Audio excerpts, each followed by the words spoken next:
Welcome to the Learning Pines YouTube. We hope this video helps. You begin at System Settings, open it and scroll to Parental Controls. Enter the current PIN when prompted so you can change settings. If you linked the Nintendo Switch Parental Controls app, open it now and confirm you have account access.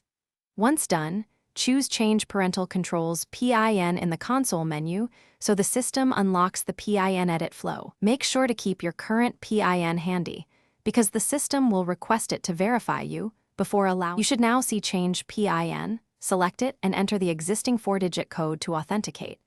Next, type your new 4-digit PIN carefully. Pick non-obvious digits to reduce guessing risk. After entering the new code, the system asks you to confirm by retyping it, so do that slowly to prevent mistakes. Once confirmed, the switch saves the new PIN and returns to the Parental Controls menu. If you linked a Nintendo account, make sure the change syncs to the app. You finish by testing the new PIN, exit settings, then reopen Parental Controls and enter the new code to confirm it works. If the PIN is rejected, try the linked Parental Controls app to change or retrieve it. The app sometimes overrides console locks. If you still cannot access it, use Nintendo account recovery options or contact Nintendo support with your account info.